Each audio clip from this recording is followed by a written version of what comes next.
I put us on mute. Ain't that crazy? You're listening to the Urban Sports Scene. I'm Wole and I'm joined with my co-host Ray Jeezy. What's going on, Ray?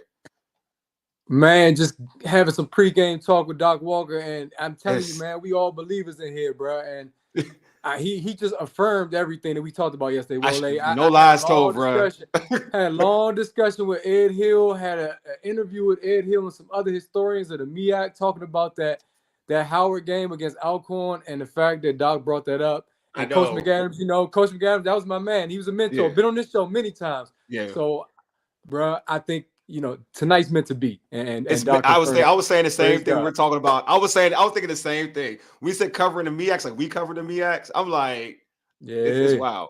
It's wild. It where definitely it's is. at. Make sure you check us out on our website, which is www.urbansportscene.com. Subscribe to our podcast on Spotify, Apple Podcasts, TuneIn, iHeartRadio, and other podcast platforms. Just search the Urban Sports Scene. Make sure you subscribe to the Urban Sports Scene YouTube channel as well. If you're right now watching this on YouTube, hit that red subscribe button and also like this video. Don't forget to tweet us at Urban Sports Scene. Hit us up on IG at Urban Sports Scene and like our Urban Sports Scene Facebook page. Also join our Urban Sports Scene Facebook group. Just search Urban Sports Scene, sports bloggers, sports podcasters, and sports debates. Ray, I skipped you. I apologize. Go ahead, bro. No. Go ahead, bro. Let's just get started, bro. I know. Anyway, check out footballgarbagetime.com. That's where we make our weekly NFL picks. I'm terrible right now. I don't know, Wole. We at the end of the roster right now. It's okay though. We are horrible at it right now. But it's all good though. It's all good. It's all good. Check them out. Football Garbage Time. Definitely. All right, let's get into our tradition, the pregame. Here's what we have on tap. Washington Redskins Super Bowl champion and legendary radio personality for the Team 980, Rick Doc Walker, will join Ray and I to talk about the Commanders beating up on the Cleveland Browns in their upcoming game against the Baltimore Ravens. We'll also debate whether the Commanders are a Super Bowl contender, because that's the talk of the town right now. Are the Commanders Super Bowl contenders? But let's introduce I call him the legend of the game, man. We're talking about one of the legends out here in the DMV. I'm gonna probably put this statement right. I gotta make sure he's incorrect. You got it, bro. You got it, bro. I know I got it. I already know I got it. Here we go. Bam. We got it. There it is. There it is. What's going on, Doc? Hey, man, you know what time it is, man. It's K9, young right? People, man, y'all do all this late night stuff. Y'all like hitting the club. I'm up with the chickens, man. I'm an AM guy. Senior citizens, we operate, man, at sunup. You young people see, man, y'all about to go out when this is over. I'll be going to bed. Hey, salute to my guy, Paul. Paul pulled up last week. I just want to say this, Doc, because me and Wole, we used to pull up at your ProView mixers out in like Tyson's Corner and stuff. You know what I'm saying? So networking events. Networking. Yes, mixers. Networking events. What's the difference? Bringing people together. Okay. It was a networking event for me. I met a lot of people. I will say that. Yeah, we met some dietitians and some other stuff, but I'm just saying, my man Paul told me, he was like, "Look, man, y'all need to be on the radio. So, Doc, you can help make that happen." I'm just saying, why you would? Hey, man, again, I'm an endangered species, man. I'm trying to keep my red light on. You know, I know that's right. The older you get on this, people don't want to pay you, so they try to wean you out on that. But I'm like a roach. You know, I'm hard to get rid of. Good stuff.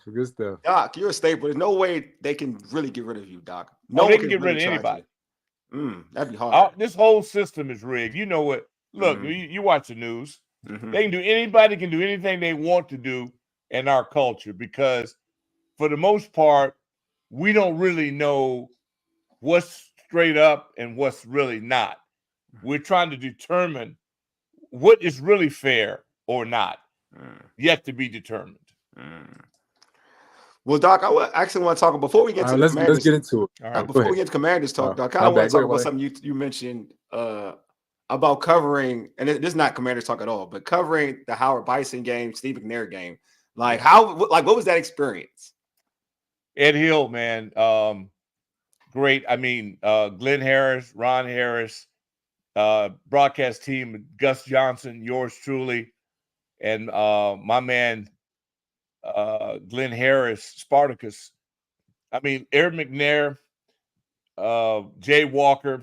I mean, we're talking old school. Some of y'all might not even been born, but it's like Harry Davis, God rest his soul. at WRC TV, you know, the broadcast factory. I was doing DCIAA high school games in the district. I mean, we know what DCIAA hoops is really like. I'm so blessed that, you know, had friends and Bernard Reeves, Ray Bledsoe, people that I met in the district. So I was in the District of Columbia.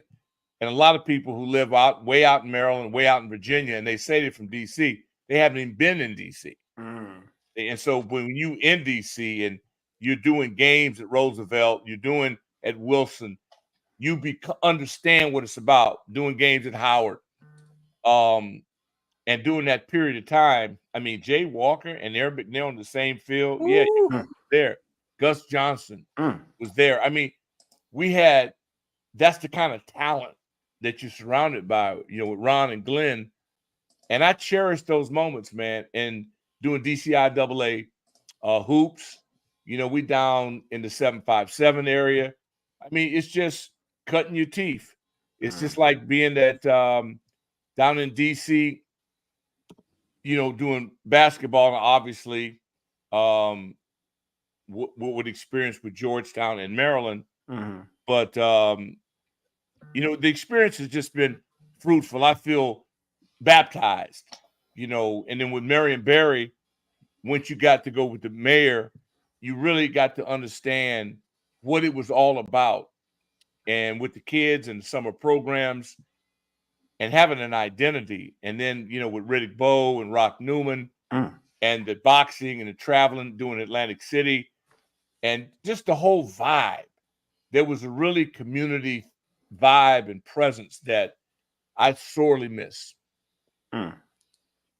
Well, we appreciate you because, like I said, I just had a long discussion with Ed Hill. I did a show with him, and he talked about all the people he called to get to Howard that day and how it was an epic comeback by Alcorn. And that second half that Steve McNair put on, that's what really put him in the Heisman watch. And it's crazy that you bring that up, man. Like I said, it gives me kind of chills because we just literally had this discussion on Monday. But I want to go ahead and get to the Commanders because that's why we brought you here. You know, although we love the history. And I remember seeing you on the sideline. You were doing sideline reporting, Redskins Radio Network back in 2012.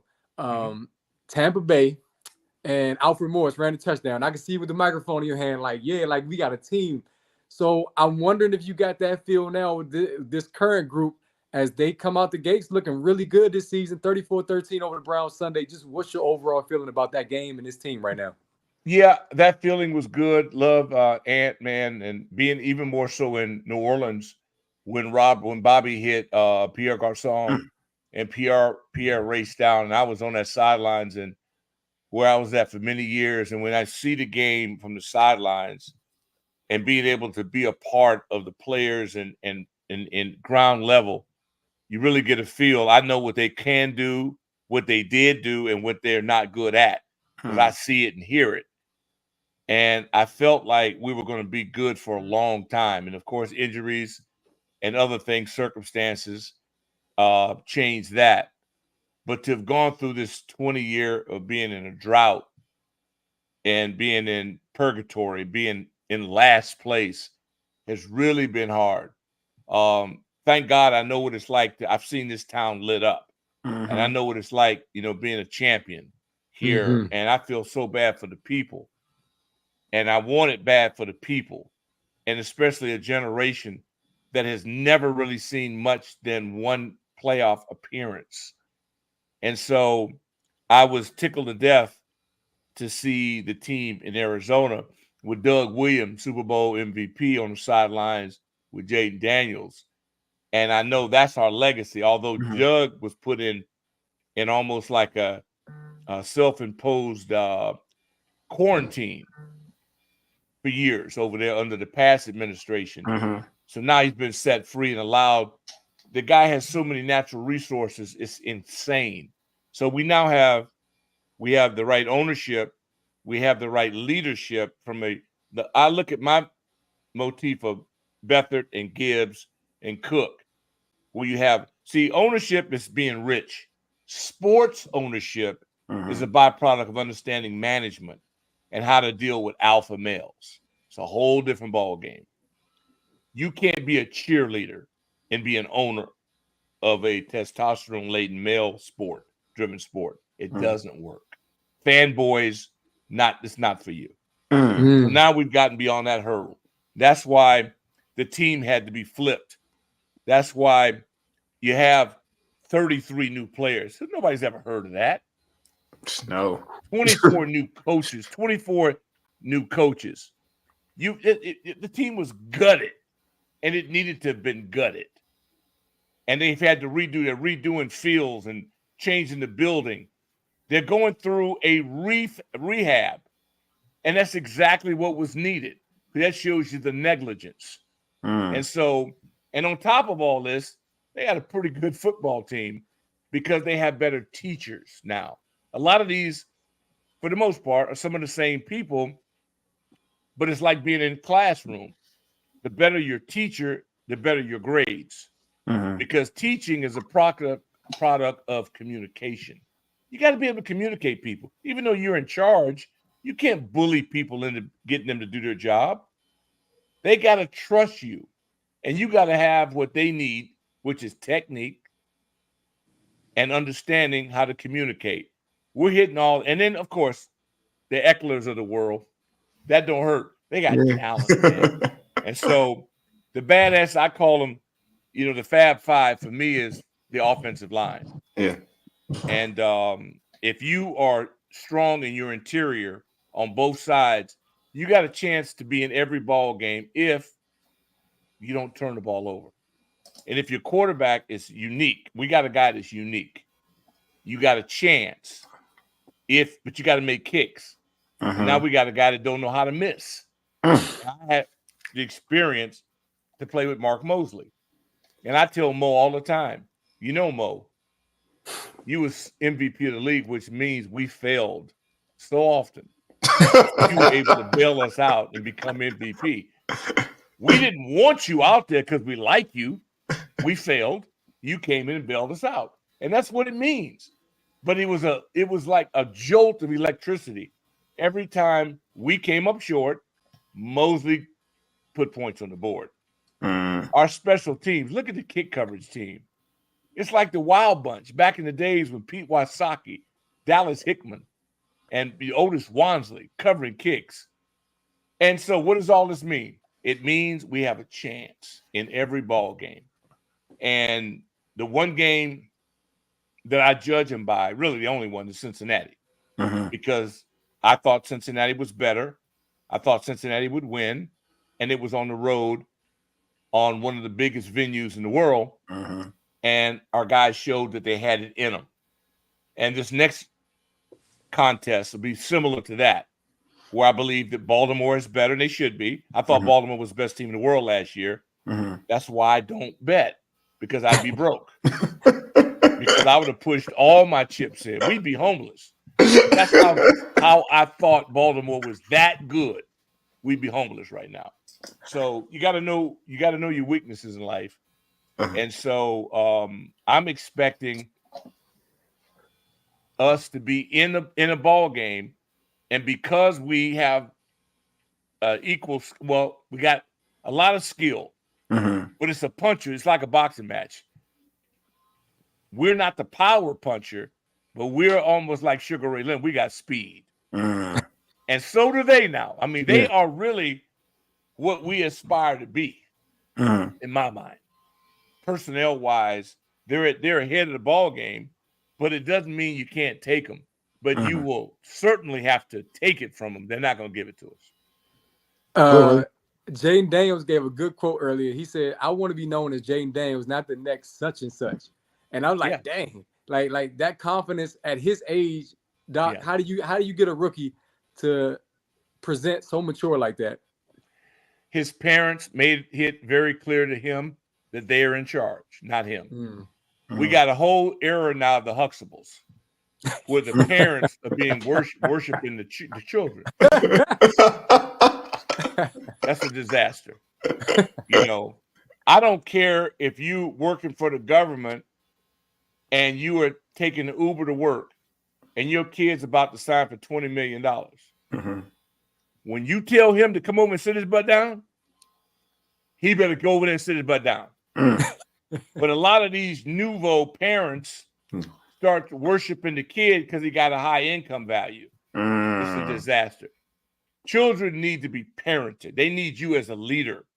And clearly, his mother, she's done a marvelous job.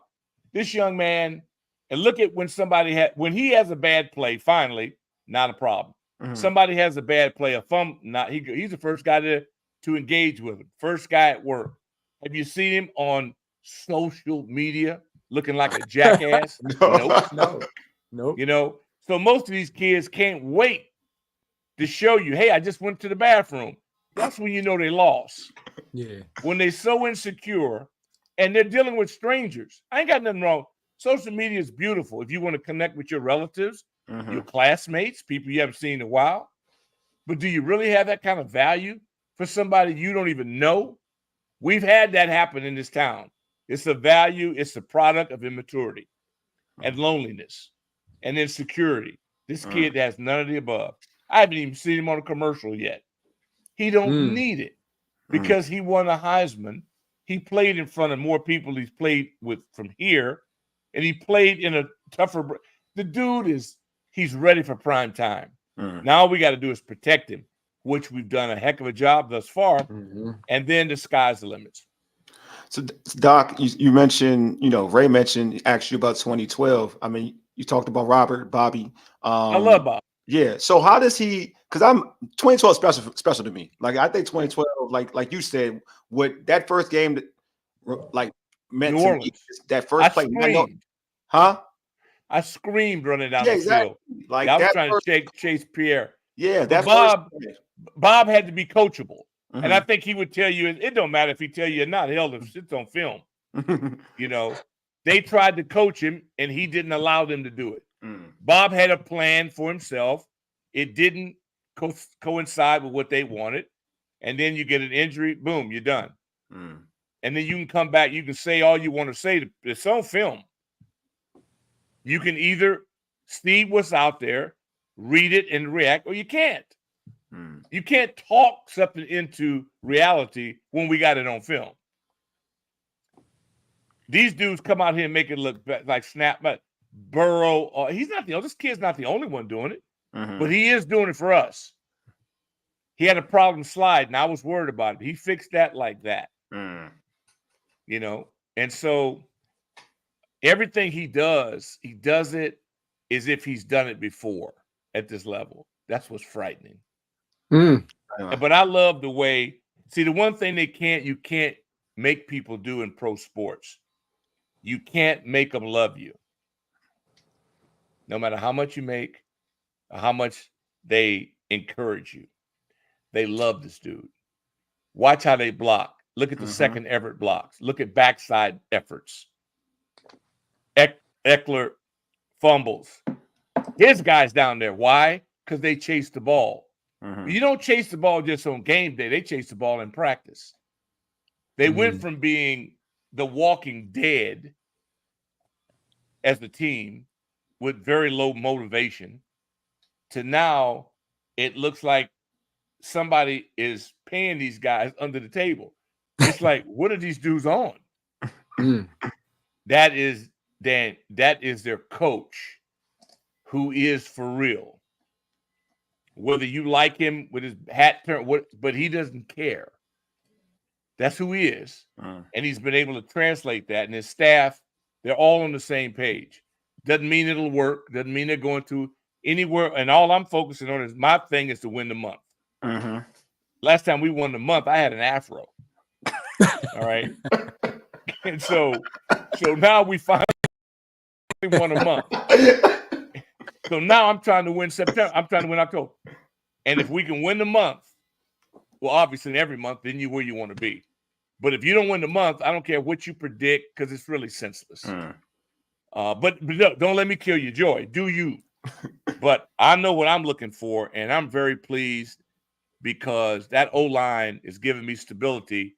The defensive line decided to step up and play up to their potential because they're very talented. And all you need is a couple of maniacs on each unit, like Luvu.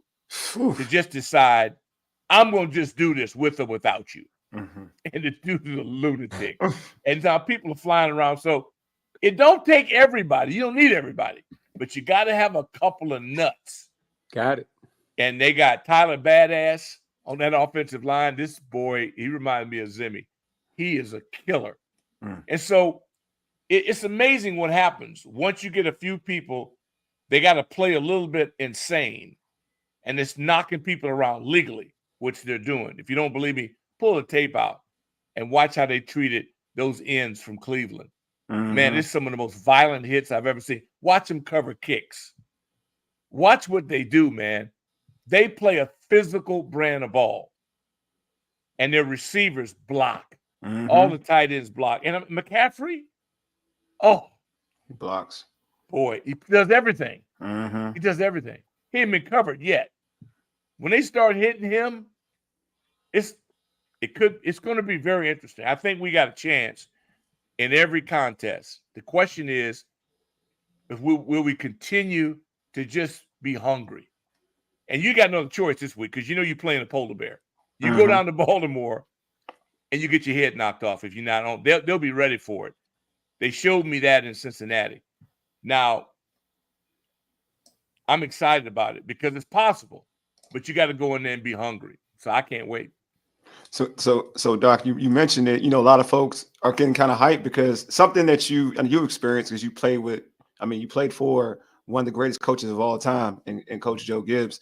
And it's like the reason why his teams are so dominant, in my opinion, watching, is they dominated 3 phases of football: special teams, offense, and defense. And you see that, the defense the last couple of weeks have been pretty good, limiting it to teams to 14, and you saw what they did to the Browns. So now you kind of have 3 phases of football looking good. And so you have that, a lot of fans have that mindset now. Could this team be a contender? Could this team actually be a Super Bowl contender? Kind of want to get your thought process on that. As of now, we can't look in the future, but as of now, can you see this team? Well, yeah, I think to each his own. Everybody do them. You have to have a formula that you can live with. I could never, I got to be true to myself. I could never sit here at the 5th week and talk about the 19th week. Gotcha. Not knowing who's going to be alive by that time. To me, now if I was selling a product or I'm Vegas and I'm selling odds, that's different. I don't do that. Yeah. I think but you have the right to do it. Do whatever. Do you?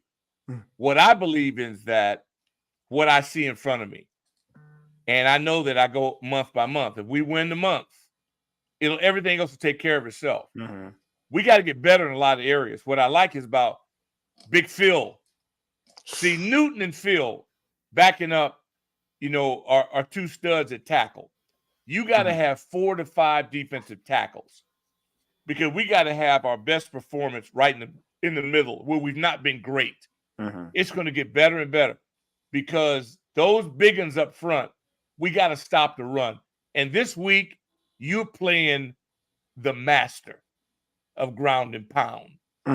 And this is going to be, and we need, thank goodness, we got 4 freaks on our side and Wagner that are up for the challenge. So this is going to be a function at the junction. I cannot wait to see this because it's going to be, see, Baltimore, and I hope they stay true to form. I don't know why they don't just get in the eye and go student body right, student body left. It would be over. I'd be like Harbaugh. If I had that, the game would be over. I'd be in 3 tight ends. I'm going, I got a 290-pound fullback. You're going to have a long day. I'd pull everybody off the field. We in goal line. And I'd run you over. But, these people want to be cute and fancy. They're trying to get other jobs and build resumes. So they'll mess around. And I hope they keep messing around and be in shotgun and do all that. Please keep doing that dumb stuff. And if they keep doing that and passing, then we keep the game tight. We got a daggone good chance of winning it. So, Doc, obviously, Jayden said what he said earlier, but the comparisons are going to be there whether he likes it or not. But in general, Baltimore, DC, these 2 teams, these 2 franchises with Washington now looking like a front runner in the NFC. How great is it for the area, and can it evolve into a rivalry? It's been this question we've been asking for years. I don't know. I think right now, and again, I'm the worst person for this kind of stuff because to me, we got to focus on us kicking everybody's behind that we play. We're in last place like the last several years. Nobody's afraid of us. We got to change that narrative. And you can't talk about it. We're not selling magazines. I'm not selling gear. I'm not promoting anything but their job, the work that they put forth. What is there not to like? But they got to go do it. So I think the less we talk about and the more we do, the better off we'll be. We've promoted. I mean, how many more do you want to have? More statues. We're going to change more names and things. I'm done with that. Right now, I want all the talk to be done with helmets, pads, period. That's it. I'm done promoting. I really want to get back. We owe people some behind whippings for the last 15 to 20 years. And now it's time to cash in. All our conversation need to be with pads. So, Doc, do you think, usually because since this team is so competitive, talking about the Commanders, could you see us our fan base going over there in B-more and kind of making it like a 50-50 split? Because, typically, like, it's all this hype with Jayden. This week? Yeah. I don't know Baltimore, they should be sold out every week. Yeah. I don't know, but I tell you what, between the people that we have, Rally Captain, Road Warrior, Tailgate Ted, all our people, Hog Heaven, they will be there. Our people represent. If the game was in London, we'll be there. We travel all over the world. That's not the problem. The problem is if nobody shows up, the people are getting paid, that 53-man roster, that's who they need to go do their jobs. They don't need any motivation in my mind other than that check they're about to pick up. This is not high school. You representing your family. You getting paid that check. Go earn your money, and everything else will come. But if I got to go, no, I don't believe in that.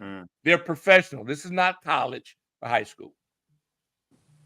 So Doc, Ray mentioned the comparison. It's easy to compare, like, obviously Jayden and Lamar. But let me use another comparison. You got two Bama boys, both play running back.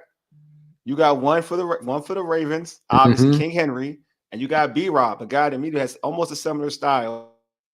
How do you think that B-Rob is going to feel going into that matchup, seeing the guy that was there before him, and knowing that he probably wants to show out? Do you feel like there's a motivational factor for B-Rob?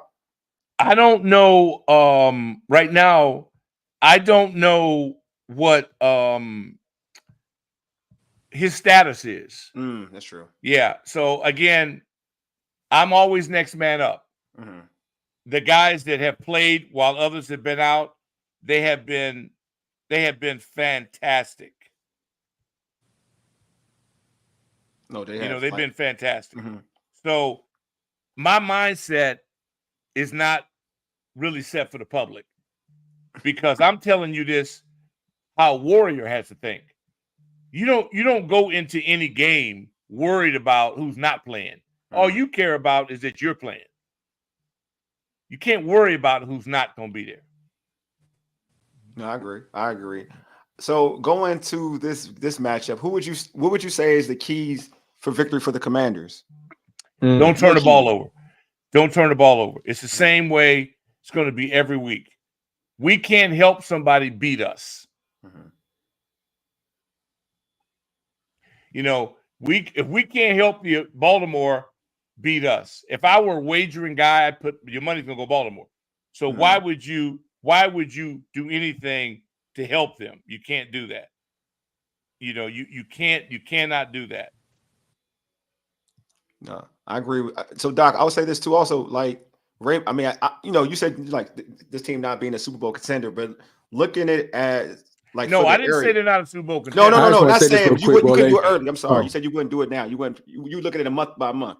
So just say hypothetically speaking, obviously these two teams are playing good football going into this game. how good for the area of like Maryland, DC, Virginia, this area to see these two teams possibly playing in a big game. Oh, it's Like, great. Oh, it's great. I mean, it's great because we don't play a lot. We don't like, the Orioles, Nats. I love that. I just love the fact that we're kind of like cousins. So, Mumbo versus, Crabs. So we can have fun with it. But in the end, don't fool yourself. Don't fool yourself. That team to me was the best team in football a year ago. They just blew it. Yeah. And we got 33 new players, 17 new starters, and 24 new coaches. So we're lucky that we've earned the right to go toe-to-toe with them. And I do think, based on the Cincinnati performance, we're capable of beating anybody if we play up to our level because we have a unique individual at quarterback. Doc, that's why I like this matchup so much more than other years. It's like I feel like both teams are playing like awesome football going into this matchup. And in the prior years, I mean, rather, I think 2012 we were playing good football, but not great football. But this matchup, you got two teams playing good football now about to fight to go against each other. We typically never had it with this, this beltway battle. Now we kind of have this type of matchup. Yeah, I mean, that's nostalgia. That's good for fans. I mean, I never care who I play. I just play whoever's next on the schedule. Because all that's cool if you live here and you're into that kind of stuff. I guarantee you the Ravens could care less. True. They Pittsburgh, that's who they really, all that stuff is cool. But as a player, you're not into that. Now, if it's Eagles, Giants, Cowboys, that's personal. This ain't gonna never be on that level. I agree with that. Never. But it's novel. I wish we played them every year personally because they have a great organization. They're physical. I wish we scrimmaged them every year. I wish we opened with them every year because we get better because I love the way they approach football. And I'm a huge supporter of how they approach football, but I don't think it's ever going to be what some people want it to be. We got too many natural rivalries already. I agree with that. Something you said earlier about social media, I noticed that Lamar Jackson is one of those guys who he don't play that stuff. Marlon Humphrey had him on live. He's like, I don't even know why you on here. We almost blew this game to the Cowboys. So what I'm saying is the Ravens are going to be focused. I think that's my key for the Commanders is you got to stay focused and locked in this week, which they should based on what you said about Dan Quinn. But from a journalistic perspective, Doc, I'm not going to lie. You win this game and you going back home to play Carolina on Darryl Green night? What? That's going to look crazy. I mean, that would be huge for the home fans. Huge. Yeah. I mean, us as non-participants, we can think that way. As a player, it's just whoever's next. Yeah, we don't sell tickets. You're not into promotions. You don't get hung up in none of that. None of it. Because you got to beat the guy in front of you every week, no matter what color uniform he has on. It's just another game. If you get caught up in all that other stuff, I mean, you won't last. It's just too hard, too much to deal with. Okay, so is it too much for us to say that comparing the way the Ravens beat the Bengals and the way the Commanders beat the Bengals, can you not compare the two because it doesn't matter at this point? It's you playing them? No, I think you can make something out of it if you choose to, but you'd have to do so many analytical comparisons that you either have no life or you're just guessing. And you have the option to do that. Yes, sir. I think that the Ravens Bengals, that's rivalry. That's in there. That they treat them like we treat the Eagles and Cowboys. It's a serious platform for them. I honestly was hoping they would overlook us and we could sneak up on them and beat them. I want them to think of us as a team that's flat in last place. I don't want to. You wake them up and scare them, and you might not like the outcome. But now, having seen us how we operate, I don't care. I don't think it matters who we play now, because Dan has done a great job. This group understands now they're competing with themselves. They get it. Good teams establish their own level. They don't give a damn who they're playing. They're doing this the way the Commanders operate. And if they can do that at their level, it doesn't matter who you play. The teams that got to get up and down, that's amateurish. You want to be even keeled because you're doing your job and you build a game plan. Look at Kingsbury. He's rolling out masterpieces in terms of his play design. And now Joe Witt Jr.'s got his boys on the same page. Juice, I thought, balled out. We got people that are coming of age. And all you have to do now is really know what you're looking for. And we all have different interests in this. Some are wagering, some got fantasy players. All I care about is winning the game. That's right. Period. As long as we do that, I'm good. Hey, Doc, man, thanks for being on. Appreciate you. Before we let you go, Doc, plug anything you want to plug, Doc. Anything. Plug y'all, man. Keep the Urban Real thing going, man. You know where I'm at. I'm at the post game on 106.7, the Fan Team 980. After the game, your boy DOC and the Whale, Linnell, will be there until we throw him out to daycare and let him go do his thing. And we rocking on the weekends. I say all the people that want to know what's going on, they know how to find the information. Those that don't. So you can lead them to the water, but you can't make them drink. So you guys just keep doing what you're doing. With social media now going, there's no excuses. Canine community knows what's going on. They know how to fit. You just got to put it out there. And those who want it will find you. Those who need it, they already on board. Hey, Doc, what's your man name that's a Bears fan? Mike Bird. Yeah. Do y'all joke about the Jayden and Caleb comparisons? Bird is quiet as a church mouse because the Bears finally won a game, and we just waiting on him. And right now we're praying for him because he's down there with the wealthy people down in Florida, and we just gotta hope that they survive that hurricane and the whole deal. But no, the Bears are good. Caleb's really good. Man, we got some really good young players in the league now. We're all fortunate. And we talk trash, but no, it's all in jest. I'd like nothing better than to beat the Bears in the NFC Championship game. That would make my day. I know that's right. Well, Doc, thank you so much. You take care. You stay blessed. Many blessings to you, for real. Till the next time. All right, Doc. Take care. Do your thing. All right. Thank you, brother. Oh man, Doc. That's Doc Walker, man. Appreciate Doc for being on. Hope y'all all enjoyed that. I know we did. We had truth be told, before this whole thing started, we had a bunch of good. We had great conversations with Doc before this. We started the show. To be real with you, so we were a little late starting because of that. Because it was just so good. Yeah, just listening, man. I mean, like I said, it's kind of crazy. It's kind of crazy how you mentioned it. I really believe that this interview was at the perfect time, and I know it's wild, but it shows how appreciative of he is of where he is in media, if that makes sense. If I'm saying that right, because it's not simple. It's not easy, and that's why he loves platforms like this, because you get to be your own content creator these days. And hey, Doc is a real one. Doc, hey, he won at the highest level. He wants to see this franchise win. So I think we all used to listen to Doc back in the day. Even if you're a Cowboys fan, you used to listen to Doc back in the day. And Doc's still on the radio. I'm just saying, when their show was really killing it at one point, he mentioned it before we came on with Coach Thompson and B. Mitch, Al Coke, and they had a dope show. And I miss that type of radio. We always joke about sports radio that's going on now. It's weak. It's whack. Bro, real talk. That's still probably the best radio show by far. Period. It's been there's no show that's better in today's radio stations ain't better than, or radio shows ain't better than. I wish they would have had a team like this to cover though. They did cover 2012 though. They were around for that. And like he said, I mean, he kept going back to that New Orleans game. And I want to say when Griffin got knocked on his butt, that was the Garcon pass, the first slant. That was the first drive, right? Yeah. Hands up. Doc stayed talking about that. That was the very first drive of the Robert Griffin era, man. And Mike Shanahan, it was crazy. Kyle was here. That coaching staff is legendary. It needs to be a documentary on that coaching staff.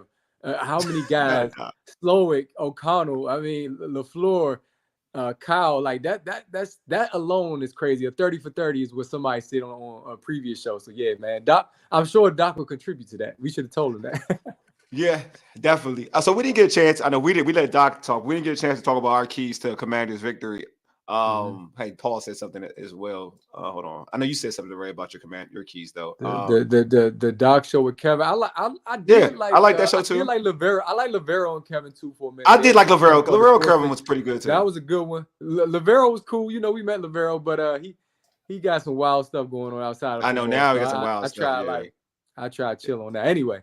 But yeah, at that time good he was point, all right Paul. though. At that time he's still a cool dude. He can think how he wants, and that's fine, man. I ain't got nothing. No, I mean his show, like at that time. Oh, the like show was dope. The show. The show was dope. Nah, I'm not part of cancel culture. That's what it is. What it is. People are who they are. In terms of entertainment, that's in that realm, he was good at what he was doing. With Kevin, and Kevin Sheen had a good good chemistry. They have very good chemistry.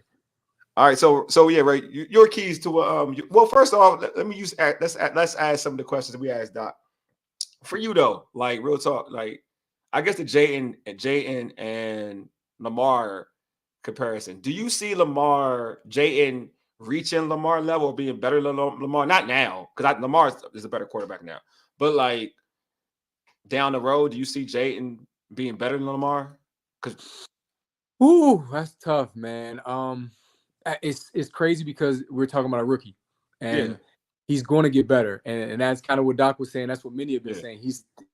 You still haven't seen what he can become, not even close yet, because he's just getting started. So if you keep him, especially with Kingsbury, for another season or two, I really believe that the continuity that these guys will grow over the years will result in Jayden becoming a top 5 quarterback in the league.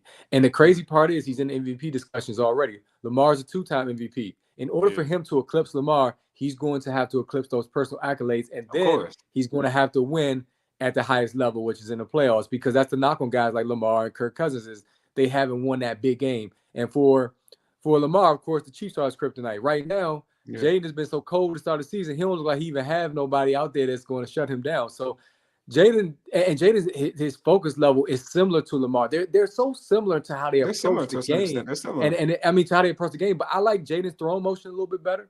Of course, everybody does, yeah. And I think that Jayden may even have a better deep ball than Lamar. So it can happen. I'm just saying the things that Lamar has achieved, and he's worked so hard to do it. People weren't calling Jayden a receiver; they were calling Lamar a receiver though in the draft. So Lamar had to work so hard, similar to like Jalen Hurts, to knock off the stereotypes. Jayden has come in and just said, "I'm him," but I love the confidence. Like, nah, don't compare me to nobody. I'm myself, and that says I'm going to be better than Lamar Jackson because I'm not the next Lamar Jackson. That's what it said to me. So I think he can get to that place. But it's gonna be tough. Like I said, 2-time MVP winner in this league is hard to do. I feel like that's well, hold on. DH said, "What's up, DH man?" He said, "I don't even think we know what Jayden is yet." Yeah, that's what I'm saying. He's so young. 1 year, like you can't it's only we're early into the process. But as of now, like we could judge as of now. He looked like him. So that right now, as of now, he's him. But Paul said, "Jayden is better from the shoulders up." I think that's hard to say. I mean, like Ray said, it's hard to say that about somebody who's a 2-time MVP. You know what I mean? That's the thing. Like if we're looking at it and just being objective, as a 2-time MVP, I'm not going to say that he's ahead of Jayden's ahead of him. He's a two-time MVP. So that's like me saying that he's head and shoulders better than Patrick Mahomes. Stats wise, Jayden's having a better stat year than Patrick Mahomes. But I'm not going to say that Jayden Daniels is better than Patrick Mahomes. Like, I'm not going to make that argument. You know what I'm saying? So, yeah, we can go out and and even Lamar's stats are pretty good. So it is with Lamar's stats are pretty good. So for me, I'm not going to say that he's ahead like Jayden. I won't say that Jayden's ahead of Lamar now. I think that shouldn't be a thing. That's why I didn't want to put that. So a lot of people are putting that out there. I didn't want to put that out there because, to be honest with you, he's not better than him now. Because Lamar's asked to do a lot more too. He's asked to do more in his offense compared to what Jayden's asked to do. They're asked to do 2 separate things. Do you think it's a Kobe Jordan dynamic there, though? Jayden strikes me as the type that, you know what, people compare me to him. I look up to this dude. I'm gonna go in here and show him who I am because I'm trying to prove myself to the guy that I want to kind of be like. Because that's how Kobe was. Kobe went at Jordan because he wanted to be Jordan. I don't know. Like I feel like maybe I think they're a little different.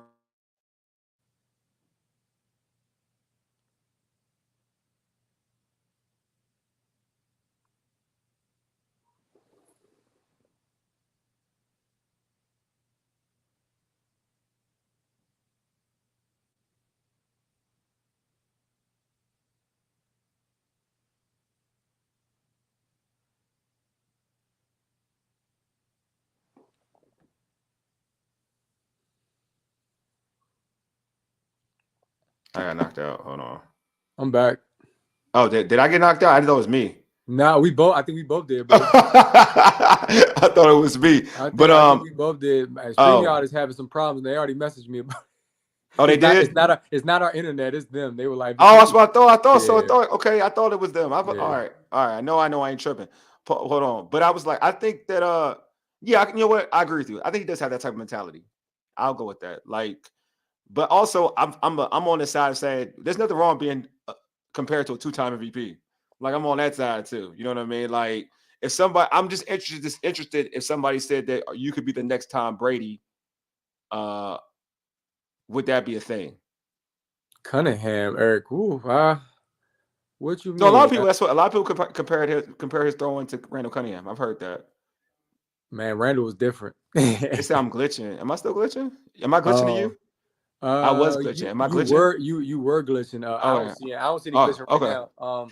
But yeah, Randall was different. Jayden is different too. Yeah. That's fun. That's a fun comparison. I think that the black quarterback component, that's what Jayden is trying to just. I want to be the best. It don't matter what my color is. Even though he's snapping picks with Vic and Doug Williams. I think that's dope. Vic is doing that special. I think is it on Prime about the black quarterback? It's Prime. Yeah. So I mean, it's still cool no matter how you look at it. But you gotta let it focus from the young fella. And this week, man, will be huge. Like I said, I know Doc made a valid point. But Washington fans, y'all all in the comments, coming back to Northwest, almost said FedEx, to Northwest for the Darrell Green game against the Panthers, bro, and you just beat the Ravens, and you got the bragging rights over their fans, and you're 5-1. That's gonna be crazy. So, dude, they have a chance to do something special just right here around midseason time. I'm with you. I think if you get that W, no one can tell you, like, you can't tell them nothing. That Darrell Green game should be sold out. Like, and nothing but Commander fans everywhere. Like, it should be like the most packed house, period. Mm-hmm. After obviously it's Darrell Green. It's one of the more iconic Redskins. I'm gonna say Redskins. He's a Redskin. One of the most iconic Redskin players, period. Then you have Lou. before you beat the Ravens prior, then you got Darrell Green. Man, no, that game would be wild. He said barbecue chicken, yeah. Hey, Paul, literally. Ask Donna Hopkins, that parking lot gonna be lit. That's crazy. Nah, it's definitely gonna be. With DH said, and this Commanders team is going to get a whole lot better in the next 2 seasons. Peters will draft well, and free agents will be lining up to play here. I agree with that, bro. DH, I want to ask DH. DH gave up his season tickets. Do you ever regret that with the starting Commanders? I really want to know, DH. Let the people know. Oh yeah, Dan just said Raul John gonna be rocking if they win. No, Raul John, Slim. That's not Raul John. Right Appreciate you, Lou. Hey, Lou, that's my guy right there. Check out Lou. Man. Lou, we gonna see you soon, Lou. Hell yeah, we are. We're gonna see you soon, my brother. Eric said beat the Ravens. Look at DH, he put it all caps. Hold on with that. Beat the Ravens and Rookie of the Year MVP discussion gets serious. Oh wow, yeah, I agree. I hope it's not a waiting list, DH. I hope you on it now. Hell yeah, I regret. You should put hail, HAIL. Hell yeah, I regret. Hail. Deluxe, I'll be roll for Hey, Deluxe, you wild, bro. That's what's up. Get a chicken box, Deluxe. Go to the hood, baby. Don't get no Royal Farms. Go to a carry out or be more carry out. Is like that. Don't get you a chicken box, bro. And have it. Don't the Royal Farms chicken like that. You know what I'm saying? Hey, yo, you wow. That's dope, man. That's dope. Listen, I'm getting them back next year. Yeah, that's what I'm saying. I hope he's not on I hope he's on a waiting list already. I'm sure it's about to get crazy. I ain't gonna hold you, dog. I ain't gonna hold you. If they win after we do our post game show, if we win, I'm going to Golden Dragon in Baltimore. I'm celebrating. I'm celebrating in B-more. I'm telling you. We won't go into Baltimore. Just don't rock no burgundy and gold. Be safe, bro. You know what I'm saying? Have fun, man. Wear a UMES hat like you got on now. Don't walk up in that joint. I made that may not be a thing. Don't rock that Jew burgundy and gold shirt that he got. Hey, go ahead. Now go ahead. Not the. You know what I mean? Go ahead. Go to Arundel Mills. You know you gotta stop. You gotta stop at some point. Or Columbia. Don't go too far. Don't go crazy. We're gonna be more. We go. I go with the people. You know it's a friendly rivalry right now. Go to Top. No, it's not. Look. I agree. So one thing I do, I don't look at Baltimore as a rival, or like a rival at all. Like I don't. I'm like Doc. Like if you ain't the Cowboys, you ain't the Eagles or the Giants. I really don't care like about you. Like thoroughly. It was like, and you remember growing like when the Ravens moved, when the Browns moved to become the Ravens, and then like we would play them every once in a while. I remember there would be folks talking trash to me. I'd be like, why are you talking trash to me? I don't care about you. Like you're not the Cowboys. Like that's a team I hate. Like I hate the Cowboys. Like I despise the Cowboys. Like you know what I mean? Like I hate the Giants. Like I grew up, I hate the Giants. Like I don't hate the Ravens. They do nothing for me. Like the Ravens are like the Browns' problem. They're the Steelers' problem. They're over there. Like they're not even. And now recently the Bengals, I guess. But they're not. They don't impact my life. I know for somebody like Jew, like our homie Jew, like he was living out there. They annoyed the hell out of him. Yeah, well, see, that's because again, they don't view the Commanders as a rival, but it's a city thing. So people complain from Baltimore that DC is the big brother and they're viewed as the little brother. But in football, because the Ravens have been a better franchise over the past 25, 30 years, the Ravens like, okay, we definitely got a leg up on you in one area, and that's football. Yeah. And that's why I think they talk trash. But I remember we were in college. Tony Banks was the quarterback. Yeah. Washington beat them. Yeah. And there was big trash talk going on campus because, you know, Baltimore, PG County, DC, that was the biggest population on campus. So it's not a rivalry, but then there's an undercurrent. Just like with the Nationals and Orioles. I've seen it. When the Orioles beat the Nationals, which is more often than not, there's chatter. And I'm like, seriously, it's not a rival. But then again, you share networks. The players, they're like, we want to beat them. So it's there, but we're like a guy like Lamar. Lamar really don't care about the Commanders, and he's the leader of that squad. And then again, the Ravens have been such a dope franchise, they're not tripping. But you ask people like Bram Weinstein, they be hating on the Ravens, and some people from Washington, he was hating big time. He was hating big time when he was on our show. Deluxe living by was not a rivalry. I live in Baltimore. I live in Baltimore. Every 4 years. It's not a rivalry either way. It's just Beltway's bragging rights every 4 years. Yeah, the Steelers is their rival. We already know what it is. At the same time, though, it's crazy because I guess it's like the Giants and Jets. They play so close to each other, but they could care less. Yeah. So it's going to always probably be like that unless you meet in the Super Bowl. If you meet in the Super Bowl, then you're going to see a real divided area. Bro. That's when you're going to see a divided area. Dog, it's like it was like we want Tank and Gary or now Tank and Lamont. Yeah. Like, you know what I mean? Like, you get that, man. It's thank you for pointing that out, Deluxe, because there's some people that act like they don't support the Commanders. And the funny thing is, when y'all had the Stallions, I always bring that up. People were rooting for the Redskins back then because they didn't have an NFL team at the time. Yeah.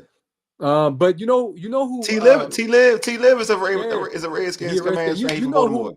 You know the Ravens also, they hate the Colts. Ravens fans, they can't stand the Colts. They hate Peyton Manning. They hate the Colts. They can't stand the Colts, even though it's not a rivalry. But you already know the history behind it. Yeah. But in terms of like the media, yeah, they definitely are friendly. But I will say this: it's way more Ravens coverage around here these days, as evidenced by this show too, than it is Commanders coverage on the B-more end of things. It's crazy. Is it? I don't know. Is there? I don't pay attention. ABC, WJLA, they cover the Ravens. Yeah, because it's Maryland though. Don't they have to? I feel like they have to, right? Well, you would think Baltimore have to do the same thing, but they don't. Yeah, or they don't. You know what? It's always been like that though, Ray. Real talk. You know why? I remember growing up. And they cover the Orioles here too. They would have. You remember having like I don't know. We both didn't have cable, right? So Channel 45 I had cable sometimes. Back. All right. So Channel 45 growing up was like we had the Baltimore station here, Channel 45. And right, we would have like the Baltimore Channel 7 too here. Like it was called WJ. It was another WJZ. Whatever it used to be here. Okay, that's the CBS WJZ. You're right. CBS. So we used to. There's always been Baltimore stuff here. Yeah, he said the Mayflower movie coming. Yeah, that's a legendary day right there, brother. Yeah, the Mayflower trucks moving them out. But here's the thing. like I said, if if I'm a Commanders fan, if I'm y'all, basically, I don't care about the fact that we beating the Ravens. It's a matter of going to 5-1 and just reiterating we a legit contender, and then you going back home for that Darryl Green game. That'll be like you said, the most sick game. Do not bring out them black uniforms. Just let it be organic and get that dub. It's going because the whole alumni are gonna be out there that day for Darryl Green. It's gonna be sick, and I'm hoping that it happens for real. Although the Ravens, the Ravens are a team that, like, when they came to play against Buffalo, they come to play, then they can beat anybody and they can beat you bad. But the Commanders don't punt that often, and they control that ball. I mean, they control the clock. They play ball control football, and they're efficient, and they score in the red zone like they've been doing. The Ravens gonna have a tough time. Yeah, black jersey, yellow pants. Yeah, is that a thing? Helmets. I don't know. You don't want that black on black. That all black. That never. All I need to know is all I need is my tribal chief to play well. I mean, to do what he always does, man. You know what I'm saying? My tribal chief, Luvu. Frankie Luvu, baby. That's my tribal chief. That Bama is amazing. Like I said, that man's underpaid. He's highly underpaid.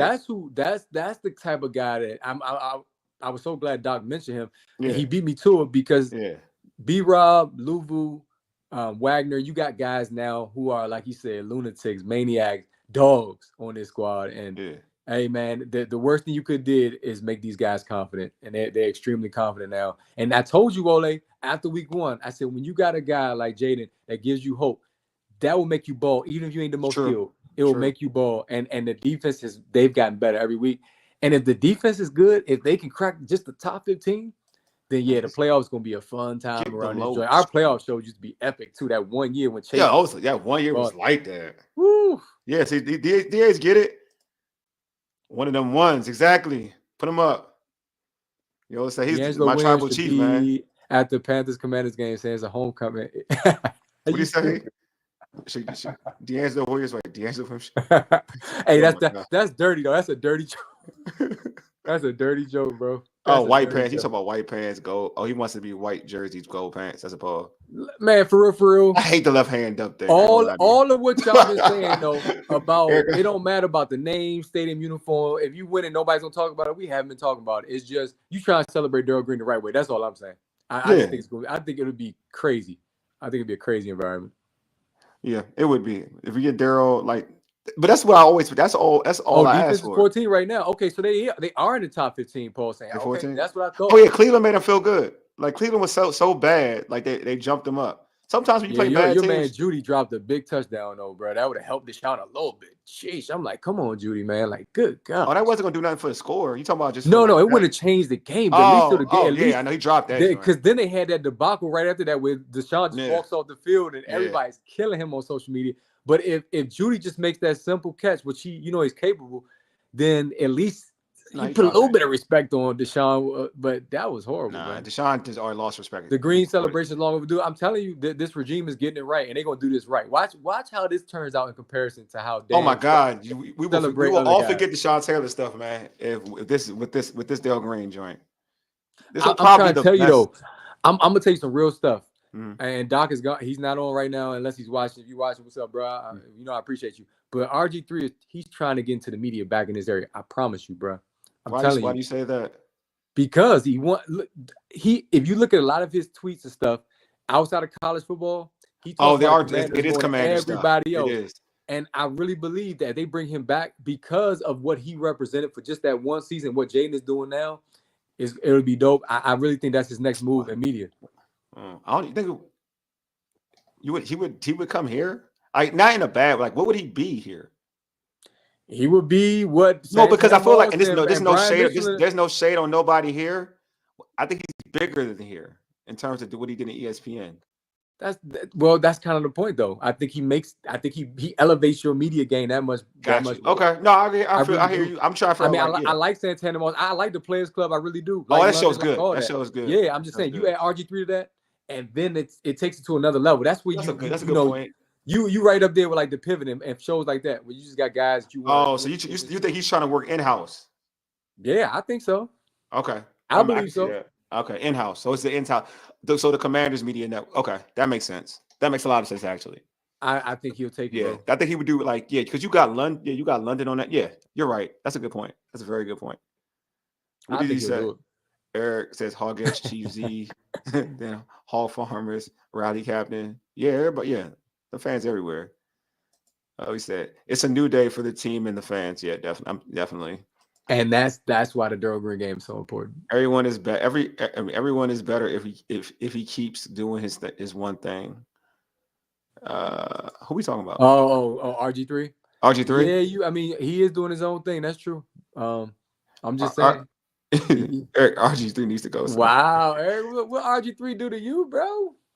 I gotta check. Paul, you sure they 14th? You gonna have me check this thing out after the fact? I don't doubt Paul no more. I don't. Against him enough. You know what? It does make sense because they beat Arizona, but they held Arizona 14, and then they dominated the Browns. But what's like what are they in yardage? Are they like are you doing it by yardage or what are you doing points? How are you coming up with this, Paul? DH talking about maybe total defense. I don't know. DH talking about you talking about RG3. Yeah, RG3. I'm telling you, man, RG3 wants to be one of those guys that he's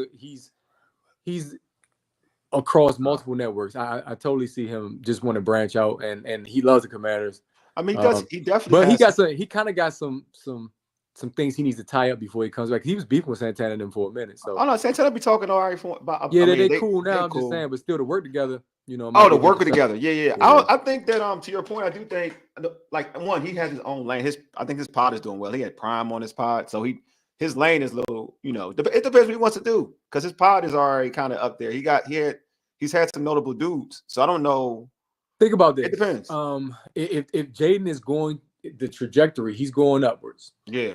The coverage is going to go upwards. With him. The facility is going to go upwards. The fan base, everything is going to go this way. New stadium is going to be crazy. Going back to the city, yeah. I would say the Commanders would be smart to invest in RG3 as somebody who would be like a lead analyst. I'm just saying. I think it's in the works. Okay. Oh, he said total yard. That's what I thought. Total yards. Okay. All right. Not a shot. Okay. Not a shot. Okay, Paul for the win. All right. Paul gonna be our statistician. Yeah, he can be our stat guy. Paul, you're our stat guy. RG3 is a national talent. He'll be on Fox Sports. Fox Sports makes sense. I do. I think a lot of sense. Yeah. Because he was good at college. What's it? Trevor Maddox did both though. DH. He did ESPN. He did both. We got some people who they multitask. They don't need Robert around Jayden. Hey, you know what? I feel like y'all really be giving Robert. Y'all be giving Robert like really like the worst time. And I don't think he's as bad as what y'all. I don't know. Listen, Cooley, I don't know, man. Robert, they don't like none of these dudes. Now, who do y'all like? Y'all like LeVar? Who y'all like? Do y'all like LeVar? Y'all like? I don't think Duce don't like LeVar. Oh no, Duce loves LeVar. My bad. It's Penn State. So, but who? Duce went to Penn? Go to Penn State? Nah, but he's part of Sports Journey. They all love Penn State, man. Do they really? Everybody? I don't think so. Duce, you like LeVar, don't you, bro? Am I tripping? Nah, I don't think everybody likes Penn State from Sports Journey. Stop, Michigan fan. Chill out, bro. Don't do that. Because hey, go ahead. We had a rough weekend. Oh, Dan he made an important point. DC football is a sleeping giant. It's slowly waking up. It is. This town is crazy. Waking up. Like I said, who's waking up other than the Commanders? Joe Corby's. They got. Who's waking up? Who's waking up other than the Commanders? Oh, where Taj at? Taj always said the Chocolate City is back. Yeah, Taj is supposed to be here. He said he was going to show up. Oh, he not a LeVar guy. Yeah, Dujane is a fan that hates everybody from the past for the most part. About to say, I thought he's not a LeVar guy. Art Monk, folks. LeVar show was good. Who do you like? I don't know about that one, Paul. LeVar. Remember LeVar and Dukes Foley? Remember they had your man that we was beefing with. We ain't gonna say his name to play for the Cardinals. Yeah, man, we won't rock with them, bro. Go ahead. Why you say my man? Hey, LeVar. I hate you, dog. Why you say my man? LeVar used to pull up though. LeVar used to pull up for every sports team back when Twitter was still kind of new. Yeah, he did pull up for us though. He did pull up for us back when Twitter was job. We got love for LeVar, and he married our classmate. You know what I'm saying? He did from the shore. He did. So we used to go. We used to go to sidelines. The joint he used to own. Did you go? You went with us, though, right? We did go to sidelines. We did go to sidelines. Yeah, that's true. All right, man. Well, listen. We are Riggo. Oh yeah, well Riggo, that was with Snyder though, so yeah, that might happen. He was beefing with Snyder. He Yeah, wasn't. he was though. Yeah. This should be different. I wonder if guys like Bruce Allen gonna be back in the building, because you talk about keeping people away. Bruce Yeah. Allen, Vinny Serrato, the individuals you want to keep away from yourself. Listen, I wouldn't let them nowhere near the building. That's when you want to get rid of the old man. I mean, like Pettibone's still in the area too, his family and all that. But I'm just saying, you gotta be careful, bro. Gus Farrat. He can come. He can come in there. He can come back. Gus Rott's cool. Gus Farrat was. Hey, Paul said, so did I. Look, Paul, so did I. Sidelines, folks know what time it is. Paul, you was at sidelines. Paul, hey, folks know what time it is, on the social scene, bro. He stay on the social scene, so. Yeah, man. Folks Paul, you got to get up with us. See, look at Paul. Paul, you gonna be out and about like everybody else as this team continues to get better. That first playoff game, the bars are gonna be packed. Doc used to be out there too. Doc used to be out. I ain't want to tell him that. You know what I'm saying? He act like he old man. I don't even curse, Paul, but I'm just saying I was trying to emphasize, what I meant. Somebody said that recently, like, man, Vinny Serrato ruined this franchise, my dude, like for real. Eric said Snyder killed their love of football, and they abandoned the game and their talent for media posture.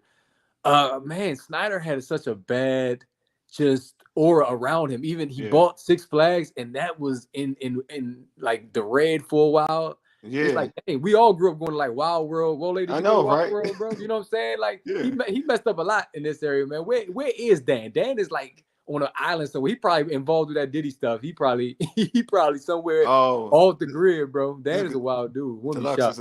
What's up, man? Tim Hightower is leading the charge of bringing the alumni back and doing a great job, obviously, because I feel like he's doing a good job with this Darrell Green thing. So yeah, a lot of alumni are still in this area. They are a lot of them coming back. Remember, we had Ricky Irvins on a few years ago. Yeah, Ricky Irvin. Yeah.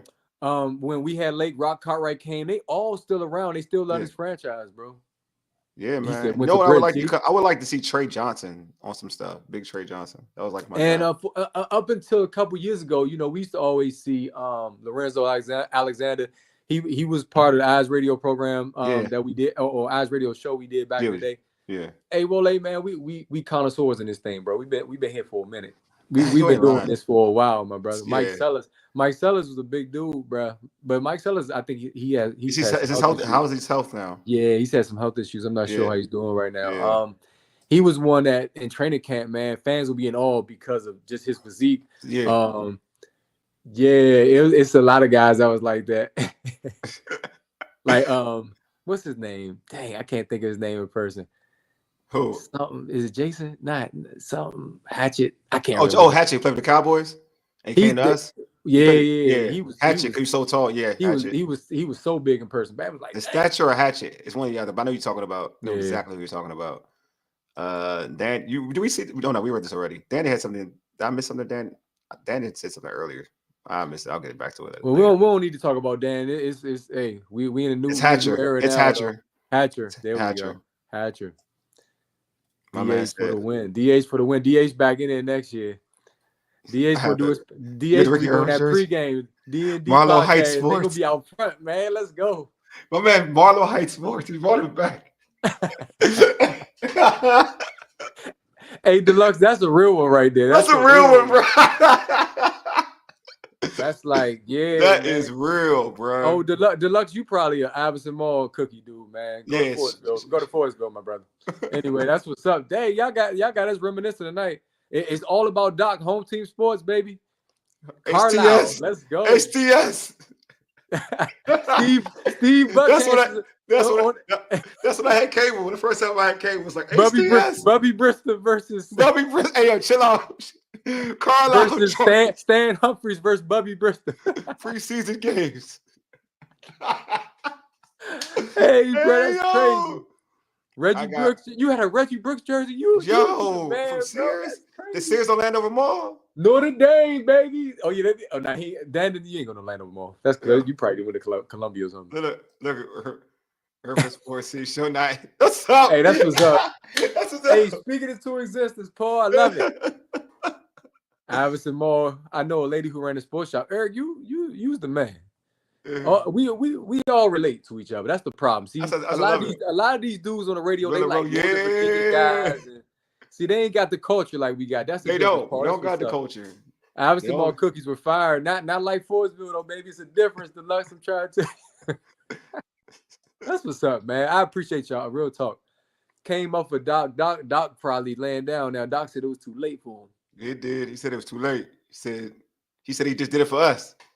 He Hey, said, we appreciate yeah, Doc. We appreciate him. Doc was a real And one, we man. appreciate everybody for pulling up. For real, Before man. we get out of here, make y'all score predictions. I know Paul going with Commanders. Look, he got it. No, Dandon, it's Then- snickerdoodles. It's not Snickerdoodles. sugar cookies.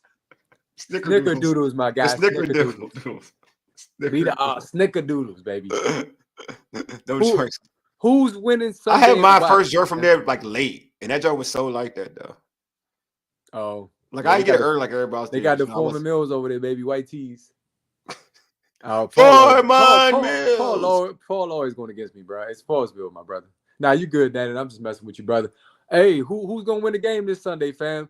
Most of y'all got the command. We gonna pick the Ravens because me and Wole been picking against them every week, and they're I'm gonna do this week too. 4-game winning streak. Yeah, exactly. It's good luck. I'm gonna keep doing it. I ain't gonna stop. DA said 36-31 by 5. Dujane said 27-21 by 6. So it's gonna be a close game. One thing about the Ravens is even if they jump out early, they let leads go. They let leads go. And they've been turning the ball over. They haven't been as disciplined this season. Yeah, if Doc is right and the Commanders don't turn the ball over, I think y'all right on point. The Commanders win a close game. 40-37. They got shootout, Dad. I think it'll be shootout too. Paul, 35-20. You already know it's Commanders. You already know. Yeah, I know it is. Paul, what's the betting line? I know. Oh, the Ravens definitely favorite. They are favored, but by 7 though, right? I heard it was big. I think it's something. But let me check. I think it's 7. They should have like. Paul, where you at, Paul? I know you know the betting line too, bro. Commanders. I got you. I'm looking up betting line, betting odds. What do we got? What we got here? Hours. What we got? Betting. What is this? Paul, hurry up. So I don't want to stall time. Paul, this is too much work. Paul, where you at, Paul? This is too much work. Paul always got the information, Slim. Paul, where you at? Paul at he at Raising Cane's, man. He in the drive-through, Slim. 6.5. I think it's 6 plus 6.5. That's what I see. There it is. 6.5. Mm-hmm. 6. Ravens favored by 6. That's a bit high. And shout out to Shelly. She was like the disrespect. As soon as she saw the line, she was like, "Whoa!" So that should is if they need motivation, that should give the Commanders just a little bit extra right there. I mean, I feel like you're on the road. You're going against a team that's like has a good offense. Like I get it. Like I get it. I ain't mad at it. But I mean, for me, I feel like this team's playing with house money. So I'm like, I'm going. I think Washington could play like they got nothing to lose, and Ravens. I'm going with the Ravens simply because it's been working lately. I'm going with the Ravens because it's been working amazingly. Yeah. Until that streak is broke, it's like I ain't gonna go any which way. They showed you and me as they lost until finally it was broken. So until they break it, it was 7. Okay, that's what I thought. They opened up 7-point dogs. Like I said, that to me that's disrespectful. It's disrespectful. No, that's fine. Look, man, I'm about to get this. We about to get this.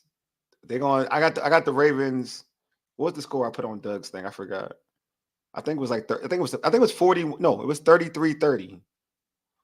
33-30 Baltimore. So Wole, I know running the football is gonna be key for both teams, but what about Baltimore's tight end scare you, considering the Commanders' defense is much improved? I mean, tight ends don't really scare me. Oh.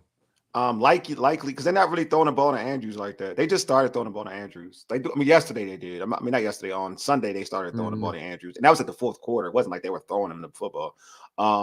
Collier, like he tends to score because everybody worries about the other players, right? So, I mean, to be real with you, my main concern is Derrick Henry.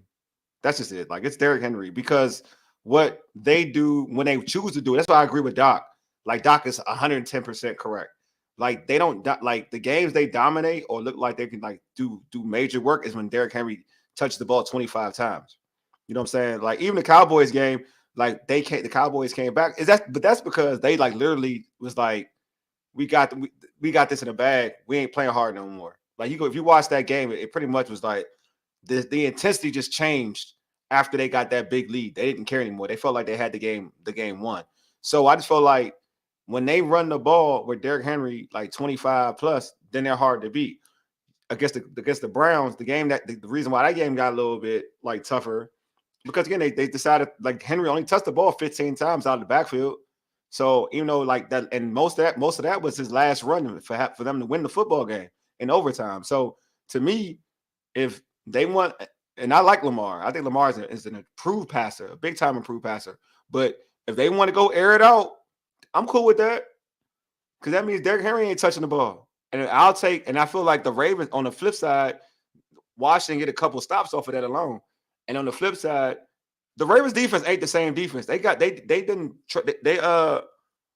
got what's his name out of retirement. Paul sent me the text. What's the old coordinator they had? Is it Pease? Dan Pease? That's the name. Back their old coordinator. Dean Pease. Yeah. Excuse me. Like they got him as an advisor. Now he's going to help out with the defense. They got him back. So like just like for this game, like they got him back just right for this game when they're going against a good offense. You know what I'm saying? Like this defense ain't the same Ravens defense that we always see. Like, yeah, they stopped the run. If you look at the stats, they're up there and stopping the run, but their secondary has not been the best. So I'm like, yeah, like Washington could score on this team. That's not a problem. This is not the same Ravens defense that we see in the past where you can't score the football on them.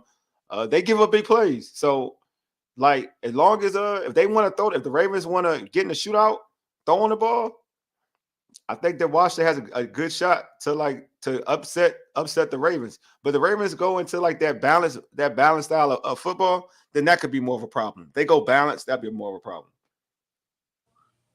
Yeah.